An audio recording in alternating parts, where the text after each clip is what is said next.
and gentlemen. Can I please have your attention? Can you dig it?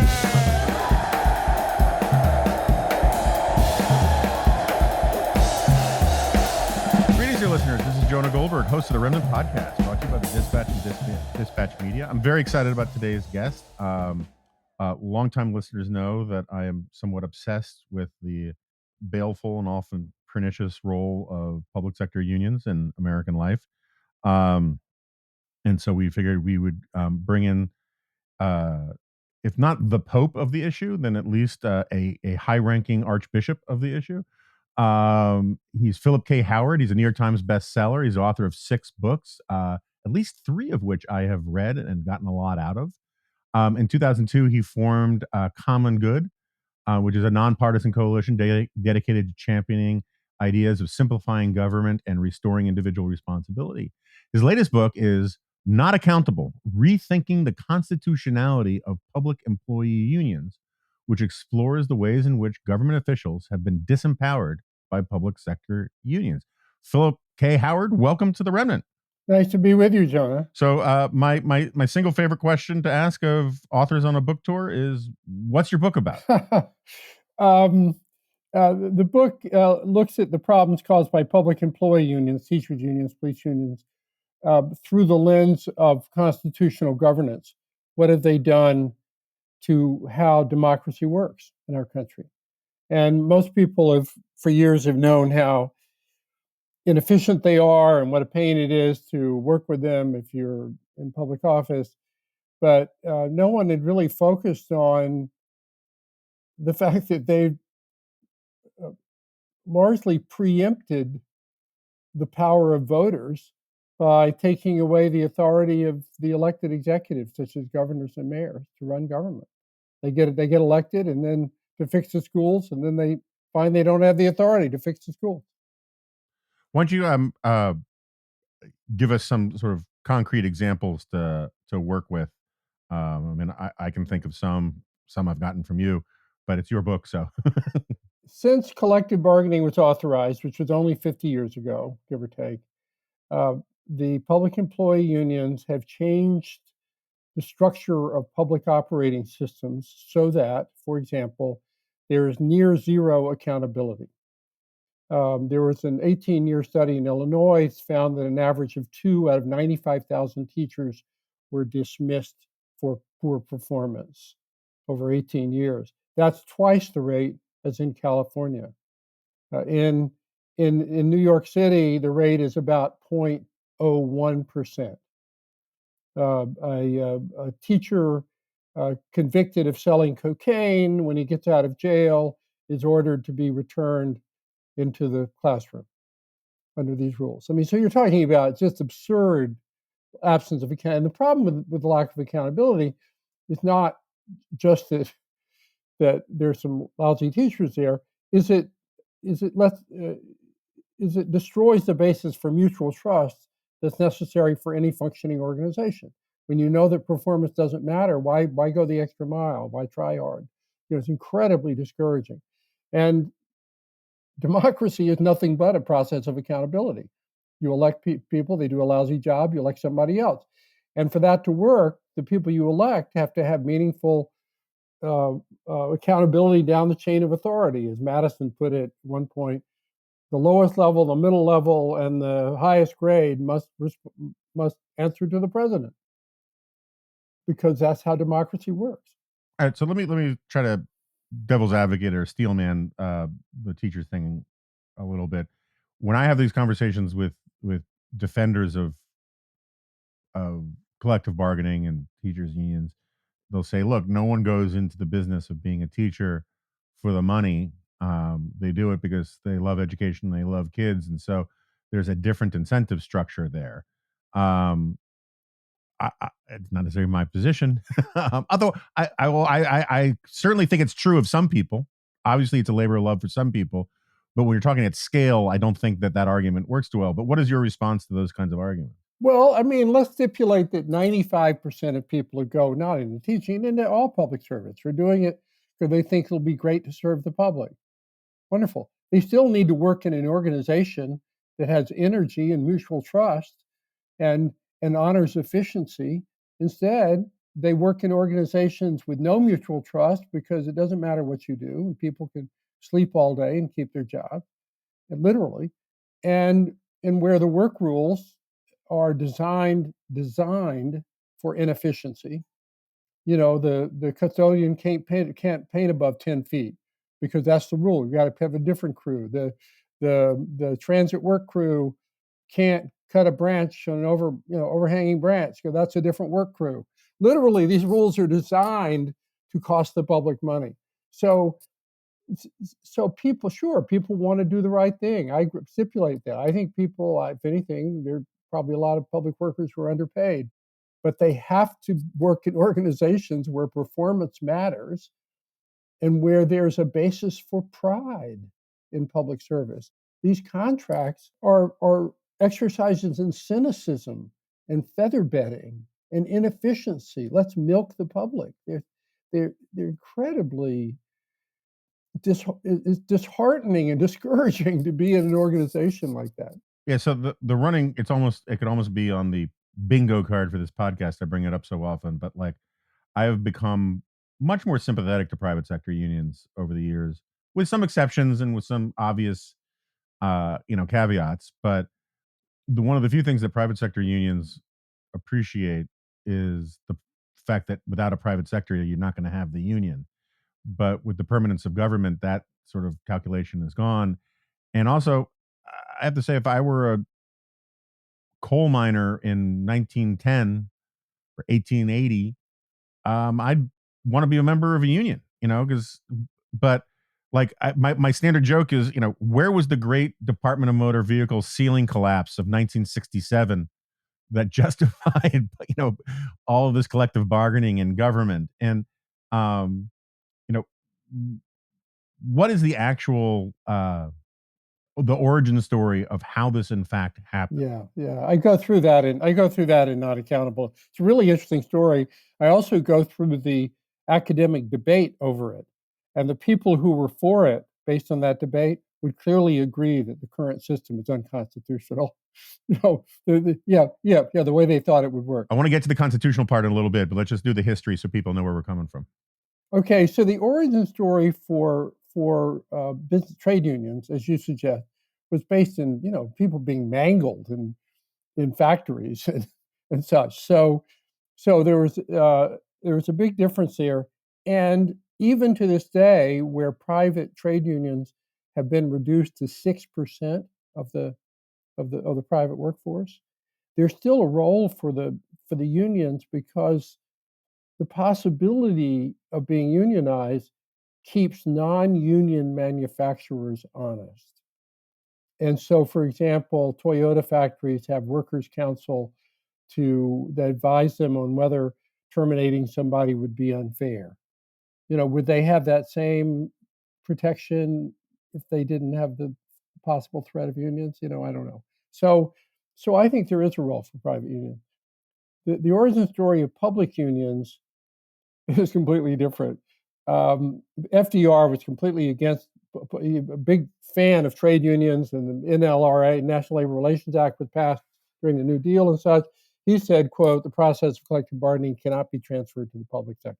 He thought it was a conflict of interest for people who swear an oath of loyalty to serve the public to negotiate against the public. And that's the way it was until the rights revolution of the 60s. And the people who ran the public employee associations, which called themselves unions, but they didn't really have power of collective bargaining, unions had naturally, these associations had formed a natural organizing group because the end of the spoils system gave a permanence to employment. So now there was a permanent core of millions of public employees. They're ready for the picking if you could give them power. And so they had amassed some political clout, which is why JFK gave an order 10988 in 1962 authorizing somewhat limited collective bargaining in the federal government. But the rights revolution of the 60s, you think of all that happened then, all the abuses we woke up to, so racism, pollution, unsafe cars, gender discrimination, horrible treatment of disabled children, lies about Vietnam, all of that. Authority was in the penalty box, and the public employee unions just kept saying, well, it's just not fair that we can't collective bargaining and the trade unions can, and nobody thought it through, and they just gave it to them. It was like falling off a log.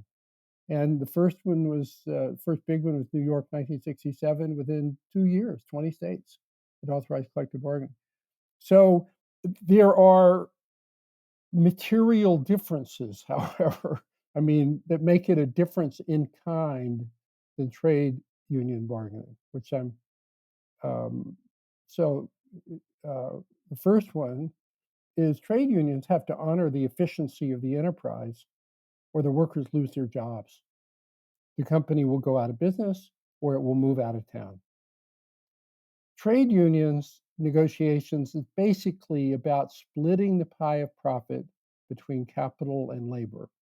It's a very limited amount of, in the early days it was safe work conditions, but regulation preempted all that long before. There's really a very narrow range of what's being negotiated for. In the public sector, so the unions bargaining is all about mandating inefficiency. As I was just saying earlier, it's mandating that you have to have 2 crews where you only need 1. It's mandating a veto. It's not about splitting the profit. It's whatever they can get away with the public. You can have all kinds of pension benefits or spikes in your, future pensions that future generations have to pay for, and nobody goes out of business because the government can't go out of business. But the worst difference, or the most significant difference, is in trade unions. Negotiation, it would be unlawful under the law for management to collude with a complicit workers group to come up with some kind of sweetheart, contract. Public bargaining is nothing but collusion. The unions amass unbelievable amounts of money because government's big. There are a lot of 7 million people belong to public unions. They spend in governor's races sometimes tens of millions of dollars to get their favorite candidate elected. They literally staff, in the case of New Jersey, they staff the headquarters of the gubernatorial candidate. They have busloads of union members man the phone banks and do door-to-door canvassing. They get them elected, and then when the collective bargaining agreement comes up, they don't sit on the opposite side of the table. They sit on the same side of the table. It's not a negotiation, it's a payoff. They say it. They say, quote, "We elect our own bosses."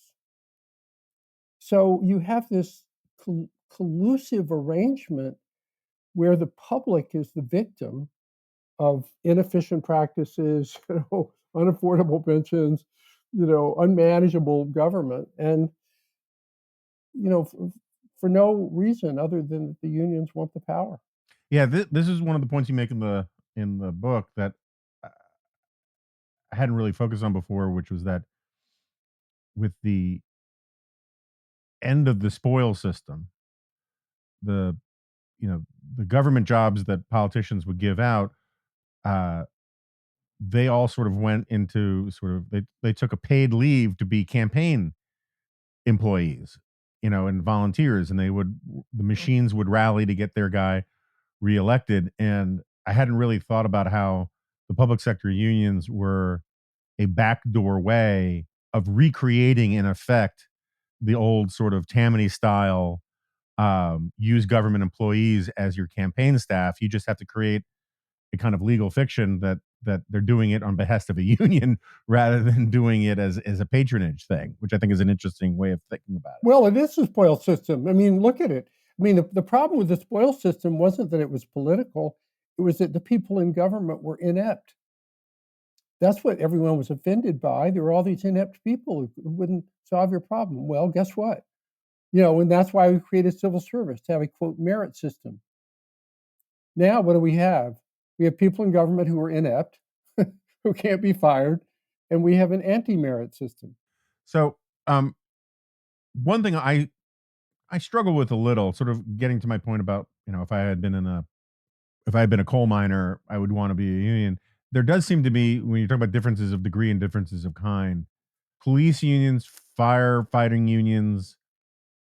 I'm sure there are a couple others that I can't think of right now that actually involve physical danger, true physical jeopardy. That always struck me as a stronger case for union protections, particularly with cops, where there are these, where the political pressures to punish cops are so great, uh, that I think it's a better argument for organized labor. I also think that it's been abused horribly.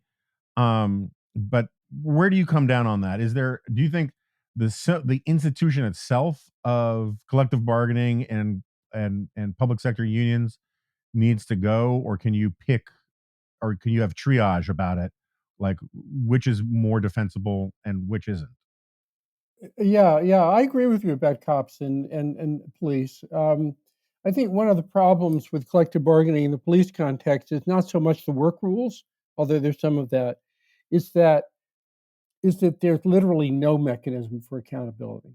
The deck really is stacked, and that has the same baleful effects of declining mutual trust. So you have this kind of blue wall of silence thing that goes on, where cops were trained basically not to interfere with another cop doing something wrong, or to, or to call them out. Well, that's not good for a culture either. But I do think that your point about public pressure to get cops is such that, and I do think there needs to be a new deal, not only for cops but for all public employees. I mean, we ought to treat them fairly. There ought to be protections to prevent arbitrary dismissal.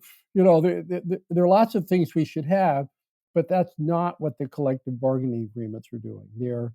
They're about collective bargaining agreements are really about disempowering key supervisory judgments. And so you have the people who are supposedly running an organization, a school, a police force, or whatever, who don't have the basic management tools to do it. So what replaces this system should be something that honors how hard it is to be a cop on the beat. By the way, a lot of the liberal legal protections against cops have made it really impossible for them to do their jobs honestly. You've got to show by objective evidence that you had a reasonable basis for this when your instincts tell you that that this guy's up to no good or whatever. So we have to honor the the the know-how that's involved in the difficult job of being a cop on the beat. But but police forces, schools, etc., they have to be manageable, and we're now at this point where they are more or less literally unmanageable. Yeah, my brother, who passed away about a decade ago, but he once ran for city council in New York, and I remember him at an event saying, "Look, there's just really no strong case for why second grade teachers need tenure." Right? Tenure was created for protecting academic freedom and all that, and uh, you really don't need second grade teachers to have that much academic freedom to the point where they are getting into stuff that would put them, um, in jeopardy of being fired for it, right? I mean, like, odds are, if you're going so off curriculum as a second grade teacher to be fired, maybe you should be fired. And it was really interesting how adamant the teachers that he would get into arguments with were about how they had the need for these vital protections for their intellectual honesty and intellectual freedom as second grade teachers. But one of the things I learned back then, was how the for all the, let me put it this way, for all the talk about voter suppression by conservatives and Republicans, and look, there's some things that people point to that are worthy of criticism or further investigation. I think a lot of it is really overblown, but um what gets scant to no attention is the way in which public sector unions, particularly in places like New York and Chicago and elsewhere, um, are basically in the business of keeping normal voters from voting. Right, the primary system is so controlled by one party. They make the election days for primaries, which determine who the winner is going to be. Um, on in the middle of August or wherever, wherever they can be sure that the fewest people will show up. Getting ballot access is very, very hard. And there's some really good academic literature on this that just shows that a low turnout environment, teachers union and their allied groups basically can decide who wins an election for school board or supervisor and this kind of thing. But if everybody turned out, they'd be swamped. And so in big cities, the enemy of quote unquote democracy, and where democracy is under assault, at least in major American cities that tend to be overwhelmingly blue, it's not coming from Jim Crow right wingers. It's coming from public sector unions that want to maintain their control over legislative outcomes. Oh, completely. The Chicago mayor's race, there are two people in the runoff. One of the people in the runoff, 95% of his funding came from the public teachers unions and the other public unions. I mean, literally, they are a party machine. They're not an interest group. They're a party machine. And I think it's worth pausing about what's the difference between them and other interest groups. Other interest groups give some money, although not in the league of the public unions. And they're after something. They want a subsidy or a sliver of some pie, out of the public fisc. And it's Washington is all about these people elbowing at the public trough and trying to get a sliver here or a sliver there. Public unions uniquely have the power of collective bargaining. So they have contractual power over government. Plus they spend, well, Terry Moe found in his book on teachers union, the teachers unions spent in 36 states, I think, outspent all business groups combined. And in political contributions, but they're not seeking a sliver of the public fisc. They've gotten control of the entire operating machinery of government. You can't day-to-day choices. You want to move the desk in a federal office, that has to be bargained.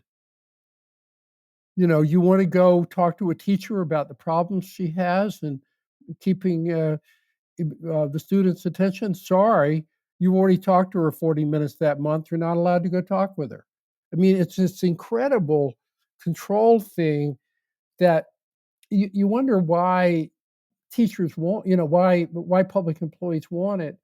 And I think it's kind of the human weakness. It's like Plato's cave.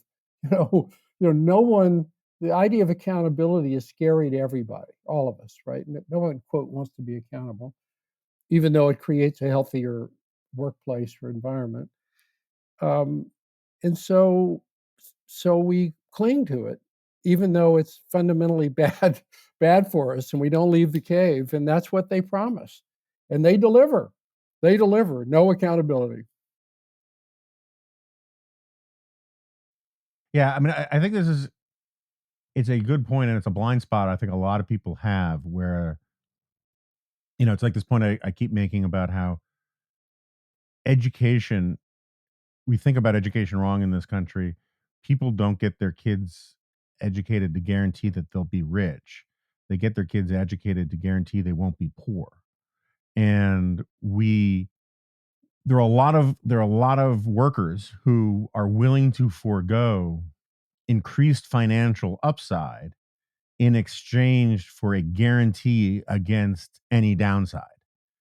And and so like you have these numbers in the book about the number of people, like as you mentioned at the beginning of the podcast, the incredibly small number of people who get fired for anything. There's a quantifiable, I'm not an economist, but there's a financial value one can put. It's like an insurance policy to the idea of, sure, you're only going to make $150,000 a year for the rest of your life, but there's no chance that you will make less than that. That's valuable for a lot of people. That kind of confidence and security is very valuable. And it's the kind of thing that I think a lot of human beings are risk averse and would rather protect the bird in the hand under all circumstances than go for the two in the bush. It's a distorting effect on public policy that I don't think we just appreciate enough. Yeah, I agree with that. But I think it's also, there are aspects of human nature that are not um, that are not constructive, even for the people who are making the choices. So that if we were cavemen and somebody delivered us fast food every day, so that we didn't have to, in water, we didn't have to go out and do anything, no one would leave the cave, or few people, because there's saber-toothed tigers out there doing all kinds of terrible things. So, it's true in big organizations. People are wired to try to avoid losing their jobs. When in fact, certainly the most liberating thing that ever happened to me in my life was getting fired from a big firm, because what it made me realize, I was incredibly unhappy, but what it made me realize soon is that you shouldn't be scared of being fired. You can pick yourself up and do something else. And all of a sudden you can start going out on limbs, and trying things, not being scared that if you somehow you can't pick yourself up. So it's just a bad part of human nature. And people have talked about the personality types that go into public service stuff, and I think that's a little overblown too. I think most people, we have a daughter who's a teacher, most people who are teachers love children and want to be effective teachers, and we should do all that we can to support them.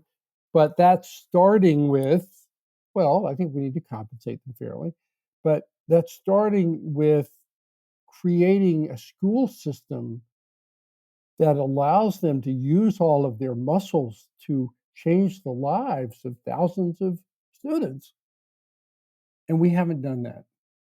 We stick them in lousy institutions. Okay, so I want to move on to the constitutional issues here, and I have a slightly weird way of getting into it.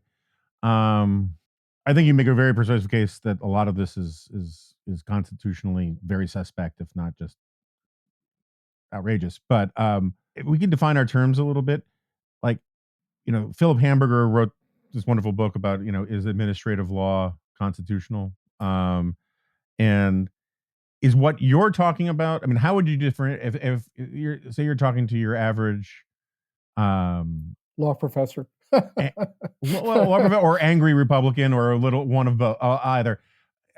Is what you're talking about the administrative state? If not, what is the difference between public sector unions and the administrative state? Are you a believer in deep state theories, and if so, which one? Because there are some deep state theories I agree with, and some I think are paranoid nonsense, and it kind of depends on what people mean.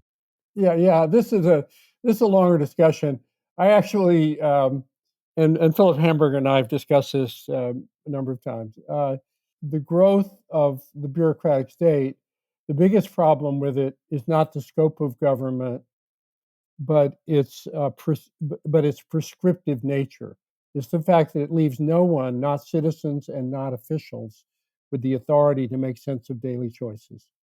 And so um, the worker safety rules are, 4,000 rules saying you got to have a neat closet and an industrial grade hammer and this, that, and the other. And all the studies say that if you really want safety, what's really required, what's most important, is a culture of safety. It's training and incentives so that people act safely. And that's, pick a number, exponentially more important than the equipment. You do want suitable equipment for the circumstances, but all that requires judgment. You don't need an industrial grade hammer to tack pictures on the wall, right? So so we've created an industrial state that actually doesn't give officials the authority to make sense of regulation. So I think we need more goals-based regulation with checks and balances um, to guard against abuse. So it's a law, and I've written books about this. So, my book, The Death of Common Sense, was about this, and others. So, but but but the difference, Philip Hamburger is complaining about delegation by the legislature of lawmaking powers to the administrative state. So it says, we want clean water, and you write the rules and tell us what the rules are for how to have clean water. And then, EPA writes rules on how to have clean water, and they're really writing laws. And so Philip Hamburg is making a principled argument that that no, the Congress ought to be more the body, under our Constitution, who's making those laws, not delegating to lifetime EPA employees. And so there's a point there. What I'm talking about with the unions is not delegation from one branch to another branch, but delegation by government to private parties, which is exponentially worse. And so if you give the power, let's say you get elected and some friend of yours said, "Hey, I'll give you $100,000 to let me, run the subway however I want." That would be unconstitutional because governing is a sacred trust. You've been elected. You've been elected to represent the people, and you have to be accountable to the people for how you run government. Remind me, like, I think it would be obviously illegal. What's the clause in the? I'm sure it exists, but what's the clause in the Constitution that says you can't be? Okay, so there's the non-delegation of sovereignty is reflected in a couple of places in the Constitution, but the most directly as applicable to state and local government is something called the Guarantee Clause in Article 4, which states the United States shall guarantee to every state in the Union a Republican form of government. Republican form of government is capitalized. And what that means, and Madison talked about it a lot, is that whatever democratic structure a state comes up with, and different states have different, variations on how they run themselves, the people who are elected to run the government have to retain the power to run the government so that they're accountable to voters. Remember, the Republican form of government, it's all about we elect somebody and they act on their best judgment on the behalf of the common good. That's what a republic is, right? So keeping a Republican form of government means you've got to keep your authority. And what Madison said is that means they can't give it or sell it to any group of aristocrats or nobles or, quote, any favored class. And what's happened in modern America since the 1960s is that the legislatures gave governing powers, in fact, a veto over government plus more, to the unions, a private party, and so that the people we elect who promise to fix the schools or run the subways more efficiently don't actually have the authority to do that. The other day, the MTA realized that post-COVID work patterns were different, and so that a lot of people were working Tuesday to Thursday, but not so much on Mondays and Fridays. So they wanted to reschedule the trains so that there were more trains in the midweek and fewer at the end of the week. This would be better for commuters, so there'd be more service, and would also save a little bit of money. The union vetoed it. The contract doesn't allow them to reschedule people's time that way. They say, it would be inconvenient. People are used to doing it the way we've been doing it. Well, who elected them? Yeah, I mean, so I find this sort of stuff. I find it fascinating because in my last book, I kind of got into the sort of evolutionary psychology about some of these things, where there is almost a natural anthropomorphic tendency towards guilds and aristocracy, right? Where given the ability, the first thing people do is of a certain group or of a certain class is they start protecting their prerogatives. That's how you get aristocracy in the first place, right? Is essentially them saying, hey, we actually have noble blood, and so therefore our rights and prerogatives are going to be heritable. And I remember reading about there's a couple states in Mexico where teaching jobs are heritable. Like if you're a chemistry teacher, you get to leave your job to your kid, whether or not they are qualified to teach chemistry.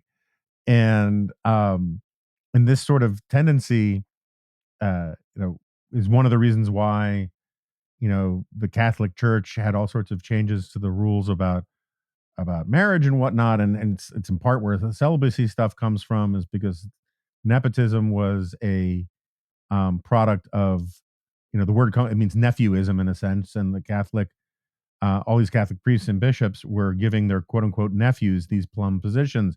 The Romans had problems with it. The Turks, they came up with the idea of well, if you get eunuchs, or so do the Chinese, if you have eunuchs, they won't have families to reward, so they'll be loyal to us. And that didn't work. That worked for a while, but then it gave out. That's right. The Janissaries took over. That's right. Because eventually Marx is kind of right about this thing, as people realize their class consciousness, right? The Praetorians at one point just started auctioning off the job of Caesar to the highest bidder, because they had the power. Anyway, the reason I bring it up is because I'm more and more persuaded by Jonathan Rauch's demosclerosis argument, which is basically a popularization of Mansur Olson's stuff. And Olson's argument was that really the only way around this kind of buildup of sort of calcium on the body politic, on the joints of the body politic, is war, because then you get to start over. When Japan and Germany are ravaged, all the old civil service protections go away and they get to start fresh. That's a dark, dark vision of how to get reform. Well, but the political science in that is completely right. So change doesn't happen incrementally. Change happens by punctuated equilibrium. Everything good. Ceausescu remains dictator for years after everybody hates him. And then finally somebody shouts out, "Down with the dictator," in some forum. And the whole audience explodes with "Down with the dictator." And he's gone, in 20 minutes. So we're, the last big change we had in our society was the 1960s. It was the rights. Before that was the 30s, with the Depression being like a war. Before that was the progressive era, and that took decades of agitation. People horrified by child labor, and all sorts of abusive practices by robber barons and such. Before that was the Civil War. Civil War was the decades of conflict over abolition and such, and finally ended up in the war, right? So we're in this situation where we have these legacy bureaucracies that have encased everything in amber. Washington is a giant engine of the status quo. All those interest groups are sitting there. They say they won't change here and there. They really just want to keep things the way they are. Everybody's supporting themselves just fine with nothing much changing. So you get these marginal changes from president to president, and that's about it. And nothing really. And now you've got a government that, we need all these resources in order to deal with the challenges of our century, which include climate change, incredible, not just income inequality, which I don't think is that important, but inability to people to support themselves, because of the wage pressure of globalization. People working their ass off and they make $20,000 a year. So we need resources to deal with these issues, and we have a government which is half of the economy, more or less, which is organized to squander resources. The total cost of public employees in this country is over $2 trillion a year. How effective are we utilizing those people? Well, not, and then they're spending lots of money. How effectively are they spending it? So we're overdue for and by the way, in this system, this encased in amber system, is one that profoundly alienates people because it doesn't let people act on their daily, in daily choices in a way that they think makes sense, in, including people in school. The teacher in the classroom doesn't have authority to maintain order. The principal doesn't have authority to maintain a school. The manager of a factory, it can't focus on what he knows is really the real issues for safety and efficiency. He's got to go through a multi-thousand box checklist, for hours that, it makes no sense. So you have this profoundly alienating system because it disempowers human agency everywhere, and it squanders money. And we have all these challenges, and neither party is even close. Neither party even has the idea of having a vision. They argue over policy, is climate change real? What should we do about immigration? Nobody talks about how to make things work. On the one hand, there's something a little charming, a little sort of encouraging. Charming is maybe the wrong word, but encouraging that there's now this movement for what they're calling supply side progressivism. Ezra Klein wrote this piece for the New York Times that got a lot of attention that I thought was well intentioned, but kind of ridiculous in the sense that, asking why the construction sector has become less productive since the 1970s.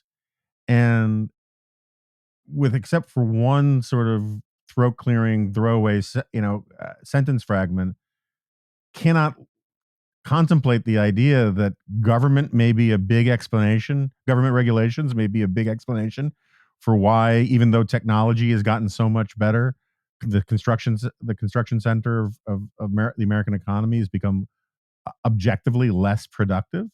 And at the same time, there is this movement, in part because of climate change, to re-embrace nuclear power. There's this idea that like government should be nimble again. But I am very pessimistic or skeptical that the Democratic Party is remotely capable of looking the problem that you're describing in the eye, because the Democratic Party is we've been saying for a half century at least that the Democratic Party is the party of government. But there's a difference between being the party of government and being the party for government. And the Democratic Party, in many ways, if you look at how it spent the COVID money and all these kinds of things, it is really about rewarding members of its coalition who are in these public sector unions and affiliated groups more than it is actually about helping the people in those helping profession that those helping professions are supposed to help, right? So it's more about helping teachers than about helping students. I've had maybe 3 dozen reviews of this book, and they've all more or less been, extremely favorable. But with a couple of exceptions of some people in the middle, I've gotten no comment from the left. Zero. I mean, it's not like they're criticizing it, because I think they know it's correct. It's just gotten no comment. Joe Klein wrote a column recently on his new Substack about your point. He said Democrats believe in more money for government. They don't actually believe in good government. Let's throw money at it, but with no coherent idea about how to make it deliver. And I'm hosting a forum. I have an appointment at Columbia in the economics department on re-empowering human agency in a few weeks with a couple of Nobel Prize winners and stuff. The opportunity to just make sense of public services, not to deregulate, just to make them work sensibly, and to give people some sense of agency, in their daily lives, we're literally talking about probably trillions of dollars that are available if we could do that. But it's going to require disrupting the status quo. And as you point out, all the interest groups are for preserving the status quo. Yeah, I mean, I remember I've talked about this a bunch of times on here, but MSNBC used to do these sort of mini agitprop kind of public service, "This is who we are" commercials, where they would tout just how wonderful government is. And I remember Rachel Maddow did these ads in front of the Hoover Dam. This was during the Obama administration, talking about how, we built this in 3 years or whatever. We built the Hoover Dam remarkably quickly. I can't remember what the number was. And um, government can do great things. Government can do important things, yada, yada, yada.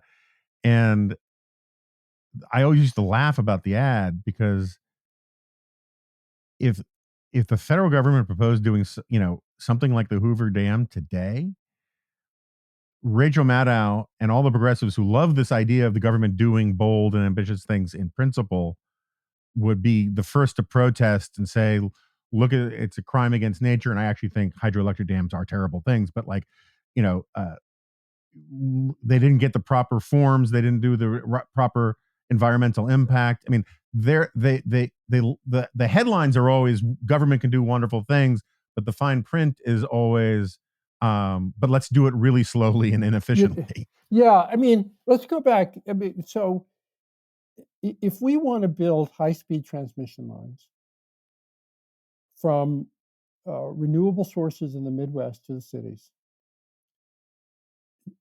basically no one can get a permit. I've been involved. I've been working with Congress on this. The only solution is to create a clear authority structure where there's preemption of state and local law.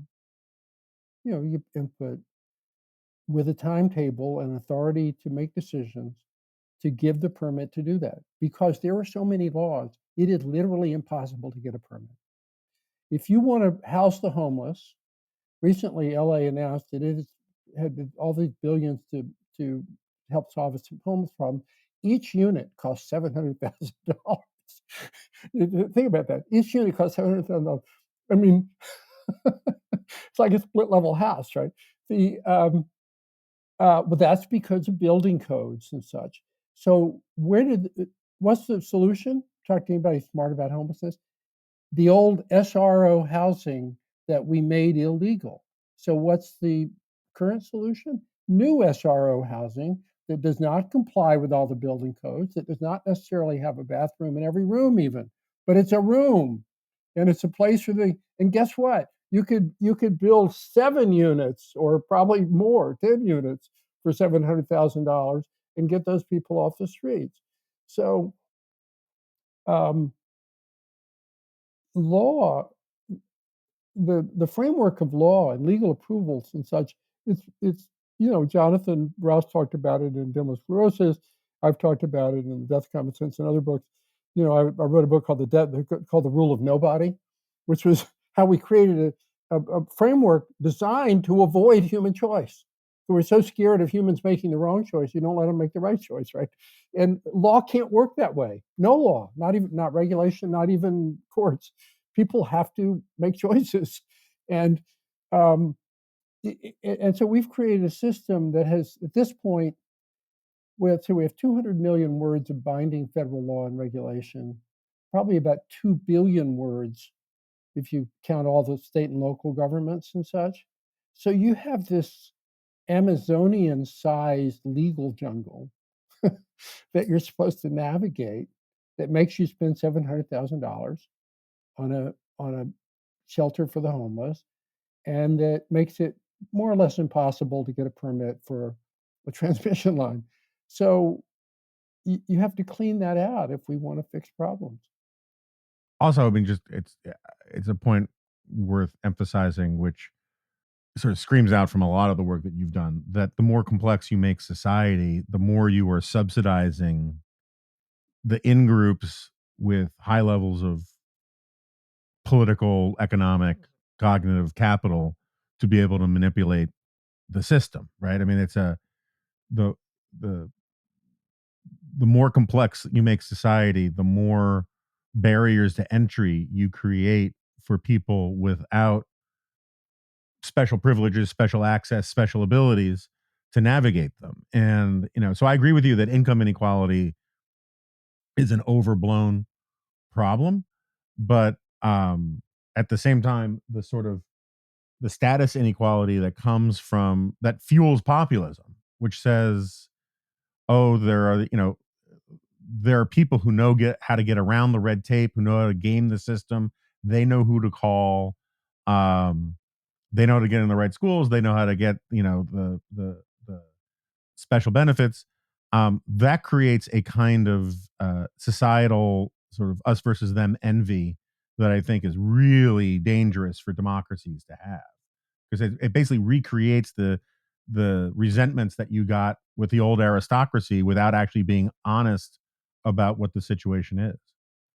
I agree with all that. I think the worst problem is Washington, because Washington, all these rules really prevent local ownership, right, and local responsibility, where things can happen a little better. And the thing that struck me about Washington when I started working with Congress on reforms a couple of decades ago is how inexpensive it is to actually block anything. It's harder to get things, but it's unbelievably inexpensive to block something. You can, $10,000, $20,000 of contributions, and some favored congressman will use it as a chip in some negotiation for something, and it'll get blocked. I mean, it's just incredibly cheap. So you've got this engine, and the founders could have made this. I mean, they made it so it would be hard to make new laws, right? I mean, it was all these checks and balances make it hard for government to move forward. What they didn't figure out or think about is how hard it would be to then undo laws after a few hundred years. How do so finally the sediment in the harbor gets thicker and thicker, and it's time to clean things out. But the same process for making it hard to pass a law, make it impossible to get rid of a law, because for the Mansur Olson point, there's now an interest group who wants that law. And they've got $20,000, they may have $20 million. Guess what? I mean, it's like an automatic veto. Because they're going to care a lot more about that one law than 300 million people are, right? The concentrated benefits diffuse costs problem. Right, that's right. So there needs to be a kind of I mean, really the only solution other than war, I guess, is a movement or third party or something that's centrist oriented, that's for rebooting the system, not to get rid of government, but to make it work. Just let's just push the reset button. What can we do with worker safety? What can we do with the schools? What's the deal for teachers? What's the deal for cops? We're just so overdue for that. No, there's an analog to sort of urban politics generally, which is this is one of my great frustrations with the Republican Party, and I have many frustrations with the Republican Party, but one of them is there's a massive constituency waiting for them in big cities if they can make peace with the fact that big cities want a level of government that doesn't fit a lot of Republican rhetoric, but they want it to work. They want it to be effective and efficient and cost effective and all that. And like Rudy Giuliani before the fall kind of understood that argument.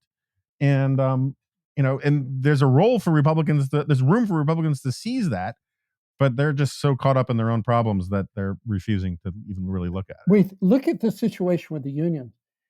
I mean, you have the ripest piece of fruit available for the Republicans to pick, because the Democrats will not be the party of good government because they're in the pocket of the unions.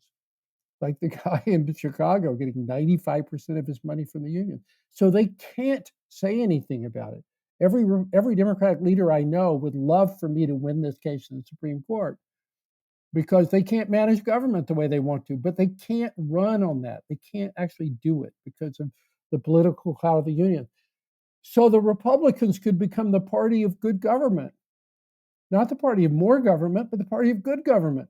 We're going to go in, we're going to have a fair deal for teachers and cops, but we're going to make sure everything's manageable and the subways are run for the benefit of the commuters, not for the benefit of the workers, and et cetera. Oh my God, how attractive would that be in New York City or Chicago or anywhere else if somebody ran on that? I mean, the Republicans, it's like ready for them to pick.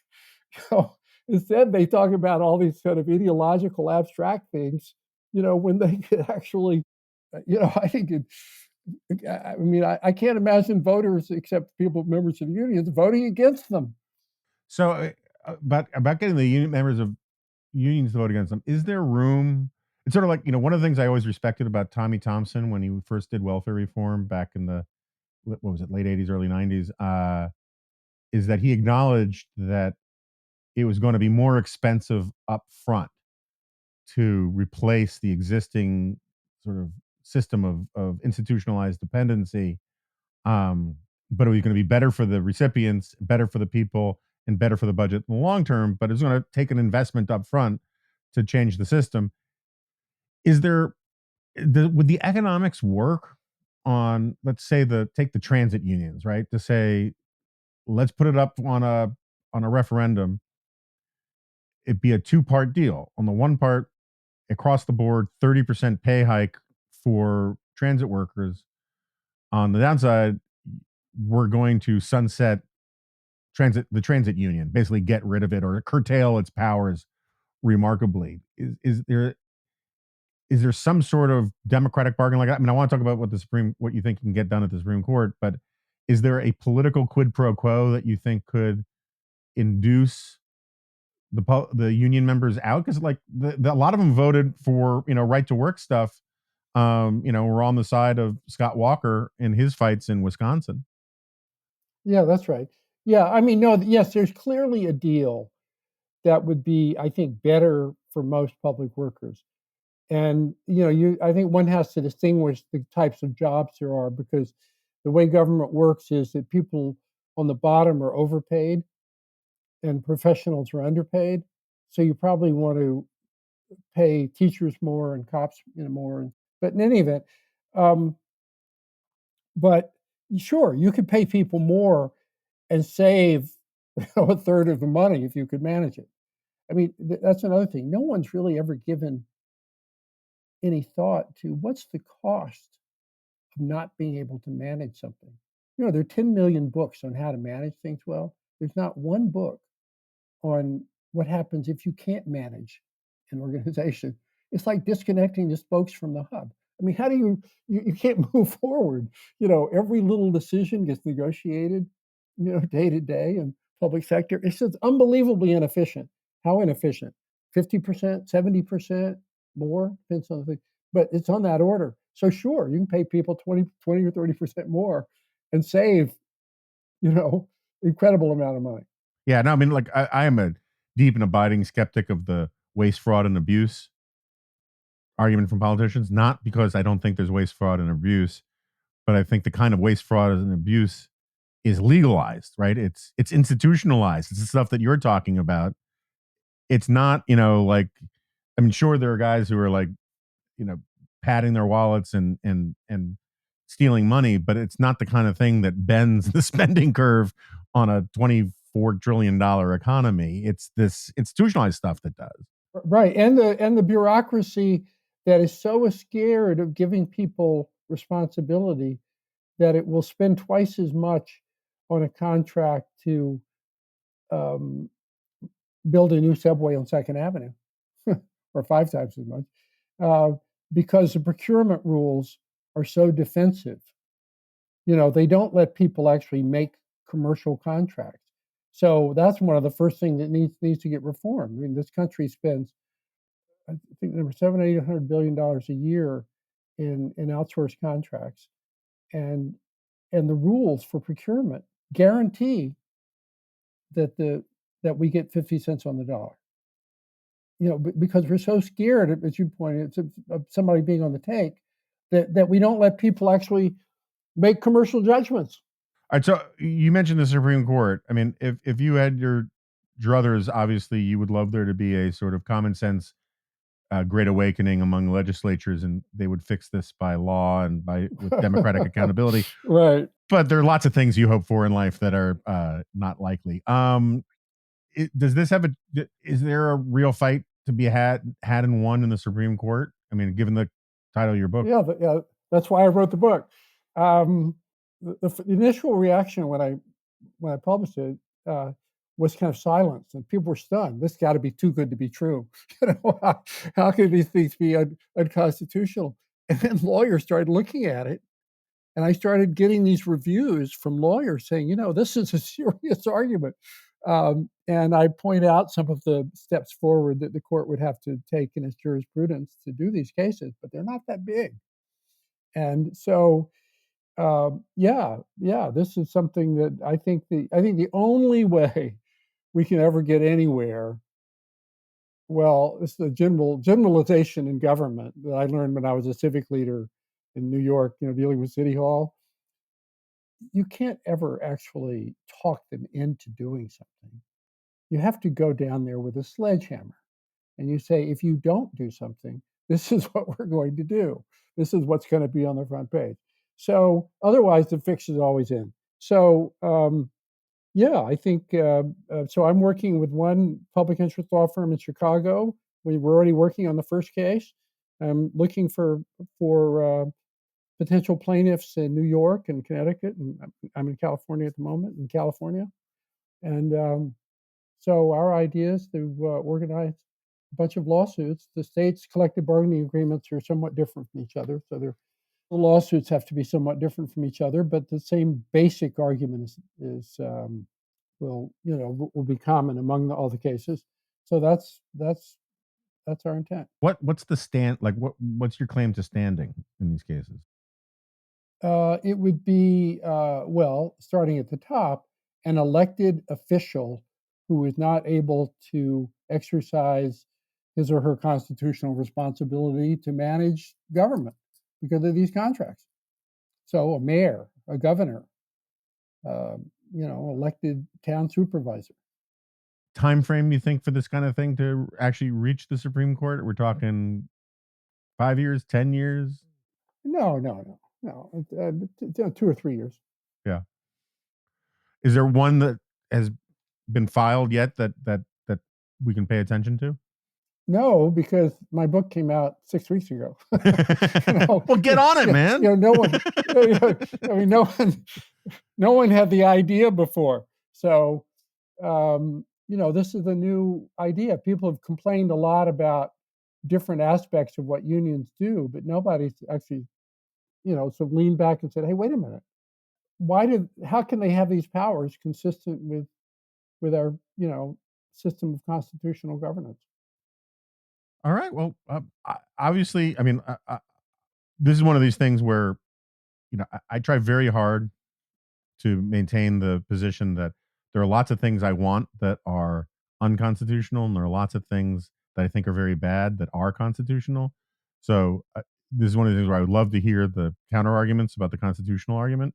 But obviously, I'm on your side on this, and assuming, and it sounds to me like you're right. I wish this all the luck in the world, because I just think it is such a sort of suicidally stupid position that we've gotten ourselves into, where, there are all sorts of things. I'm a very conservative guy, but there are all sorts of things I think the government should do.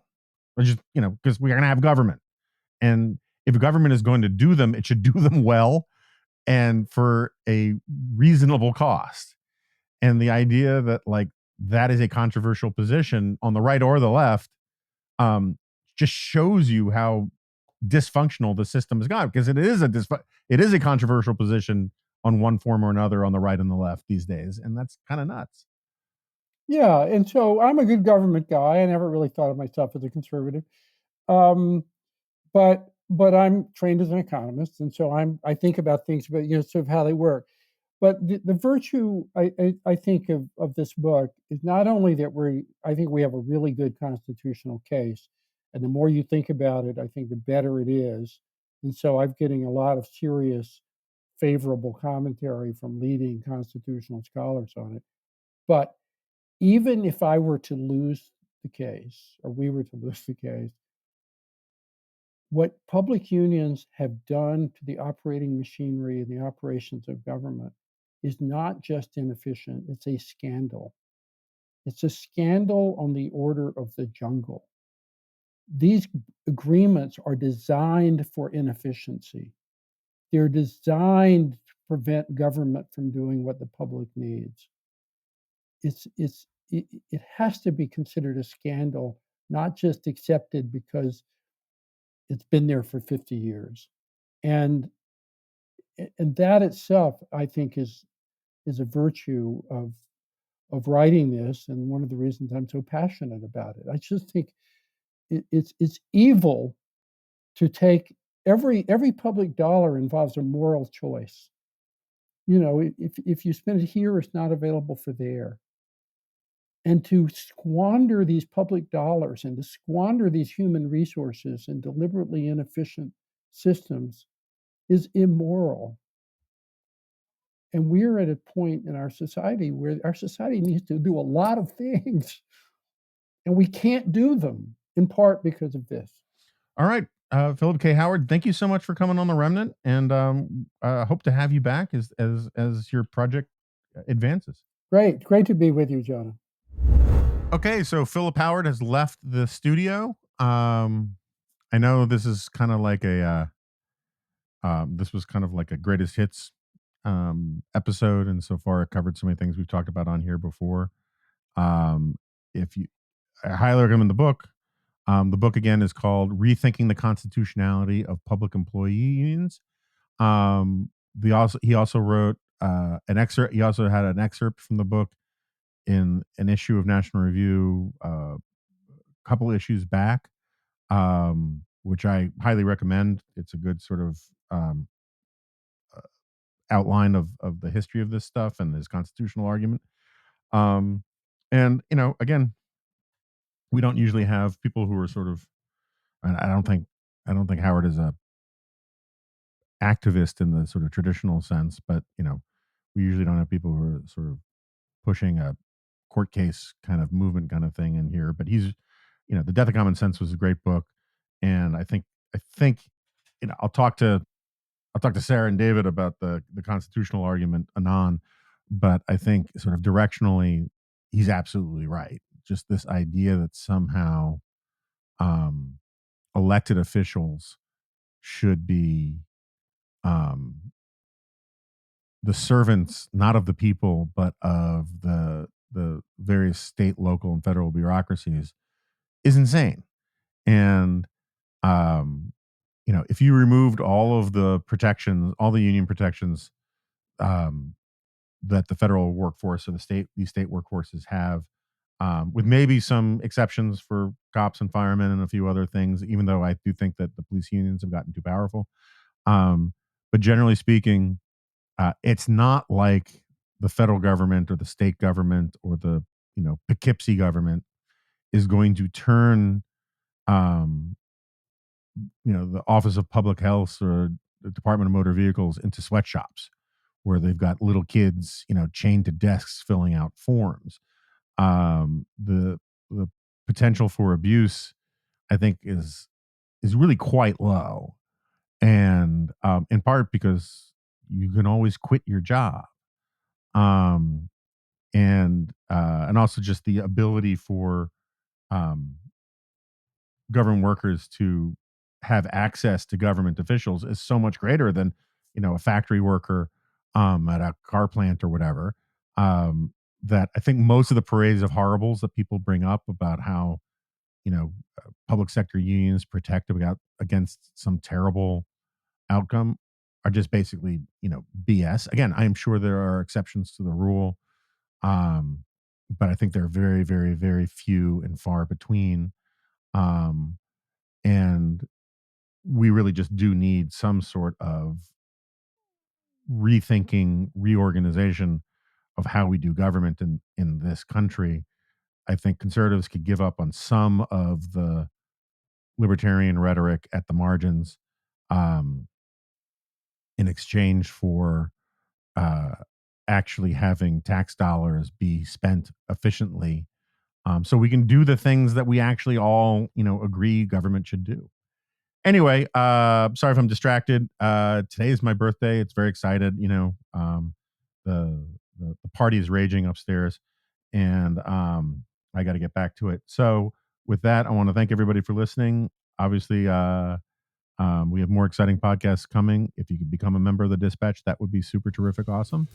And I'll see you next time. No, you won't. This is a podcast.